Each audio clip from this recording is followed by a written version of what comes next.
नमस्कार, मैं हूं विकास चंद्र।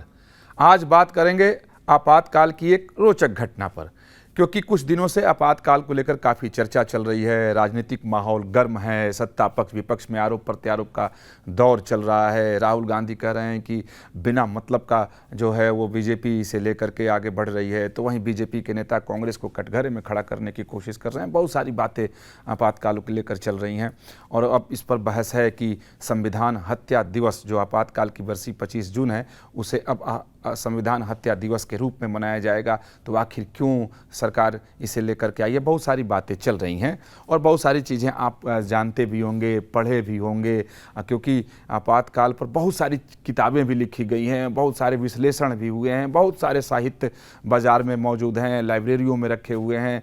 और लगातार जब भी देश में कम से कम चुनाव हो तो आपातकाल की चर्चा जरूर हो जाती है और बीजेपी आपातकाल के जरिए कांग्रेस को हमेशा से घेरती रही है। अब तो उनके सहयोगी दलों को भी घेर रही है, क्योंकि जो सहयोगी दल हैं वो आपातकाल में खिलाफ में खड़े थे और उसके विरोध में ही उन्होंने अपनी राजनीति शुरू की और एक कांग्रेस विरोध की राजनीति इस देश में शुरू हुई थी आपातकाल के बाद। और तमाम सारे वो दल जो उस समय जन्म लिए थे और वो आज कांग्रेस के सहयोगी हैं, तो इसलिए बीजेपी उन पर भी हमला कर रही है। तो आपातकाल के दरमियान बहुत कुछ हुआ। आपातकाल खत्म हुआ, देश में चुनाव हुआ, उसके बाद भी बहुत सारी ऐसी घटनाएं घटी जो काफ़ी महत्वपूर्ण है, इतिहास दृष्टि से भी, इतिहास की दृष्टि से भी, राजनीति की दृष्टि से भी, जानकारी की दृष्टि से भी। उसी में से एक घटना है जो काफ़ी रोचक है, आप भी सुनेंगे तो काफ़ी आपको भी अच्छा लगेगा। देखिए, आपातकाल के बाद 1977 की ये बात है कि स्थिति ठीक नहीं थी और अचानक जगजीवन राम, जो उस समय के सबसे बड़े दलित नेता थे और कांग्रेस के बहुत मजबूत नेता थे, उन्होंने कांग्रेस पार्टी से इस्तीफा दे दिया आपातकाल के विरोध में। और जो विपक्षी पार्टियां थीं और विपक्षी नेता थे, उन लोगों ने पूरी ताकत लगा दी थी कि किसी तरीके से इंदिरा गांधी को सत्ता से हटाओ। और आपको शायद इस बात की जानकारी होगी कि 1977 में जो चुनाव होना था वो नवंबर महीने तक लोकसभा को रहना था, लेकिन इंदिरा गांधी ने अचानक ही 18 जनवरी को उसे भंग कर दिया और चुनाव की कह सकते हैं कि घोषणा इंदिरा गांधी की तरफ से कर दी गई कि अब चुनाव होगा देश में। तो इसे लेकर के भी राजनीतिक पार्टियां जो खासतौर पर जो विरोध कर रही थी इंदिरा गांधी का, वो लोग काफ़ी हड़बड़ाहट में आ गए कि अरे अचानक से चुनाव की स्थिति आ गई, अब क्या करें। तो चुनाव अभियान शुरू हुआ। ये 77 की घटना है। तो उसके बाद सभी लोगों ने अपनी अपनी पूरी ताकत लगा दी। आपको जानकर हैरानी होगी कि इंदिरा गांधी ने लगभग 40,000 किलोमीटर की यात्रा की थी अपने चुनाव को जीतने के लिए और 244 बड़ी जनसभाओं को इंदिरा गांधी ने संबोधित किया था। लेकिन जनसभाओं में जिस तरीके की भीड़ आती थी, लोगों को जो तमाम किताबें मौजूद हैं, जो रिकॉर्ड मौजूद हैं, वो सब ये बातें बताती हैं कि इंदिरा गांधी ने बहुत प्रयास किए, लेकिन लोगों का वो दिल नहीं जीत सकी। उनकी रैलियों में, उनकी जनसभाओं में लोग आते नहीं थे। बसें भरकर लाने की कोशिश की जाती थी, लेकिन फिर भी लोग पहुंच नहीं पाते थे। यानी जब भी इंदिरा गांधी जाती थी तो उनको लोगों से रिस्पॉन्स अच्छा नहीं मिलता था। तो इंदिरा गांधी इस बात को समझ गई थी कि इस बार का चुनाव जो है वो उनके लिए काफ़ी कठिन है और टफ है। तो अब वो तमाम दूसरी तरह की राजनीति भी वो करने लगी थी।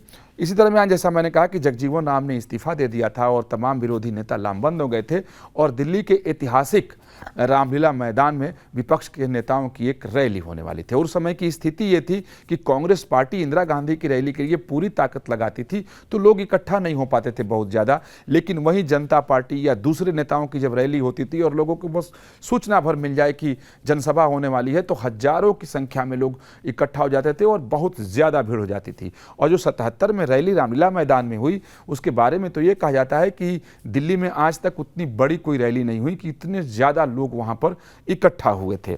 इसे देखते हुए इंदिरा गांधी काफ़ी परेशान हुई। उनको लगा कि ये तो इतिहास बन रहा है और बन जाएगा, क्या किया जाए, कैसे निपटा जाए, क्योंकि जिस तरीके का लोगों का रिस्पॉन्स था इंदिरा गांधी के खिलाफ और विरोधी पक्ष के और विरोधी नेताओं के पक्ष में, तो अब हो तो क्या हो। तो तमाम कांग्रेस के जो रणनीतिकार हैं वो भी रणनीति बनाने में जुटे हुए थे।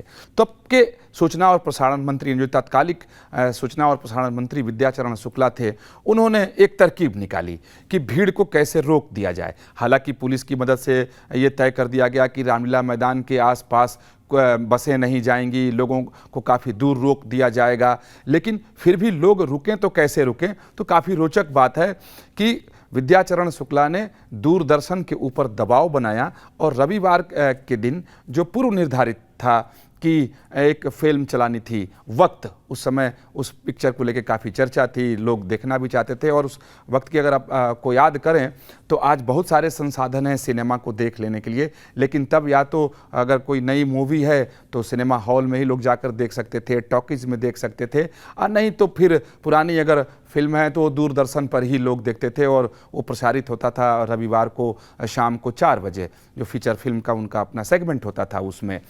तो विद्याचरण शुक्ल ने दबाव बनाया दूरदर्शन के ऊपर और उन्होंने न सिर्फ वक्त को बदलवा दिया, यानी फिल्म जो वक्त फिल्म थी उसको चेंज कराया, यानी प्रसारण होने के वक्त को भी चेंज करा दिया, यानी 4 बजे के समय को उन्होंने 5 बजे का समय करा दिया।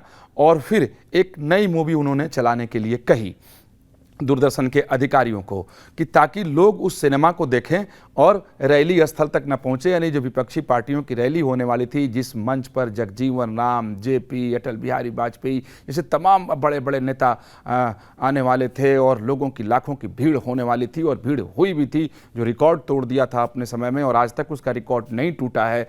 तो लोगों को रोकने के लिए ये किया गया कि दूरदर्शन पर वक्त फिल्म को हटाकर बॉबी फिल्म, जो उस समय की अपने 1973 की ये फिल्म थी और अपने ज़माने की सुपर हिट फिल्म थी और लोग उसे बार बार देखते भी थे और देखना भी चाहते थे, तो वक्त को हटाकर विद्याचरण शुक्ल ने कहा कि बॉबी फिल्म चलाई जाए।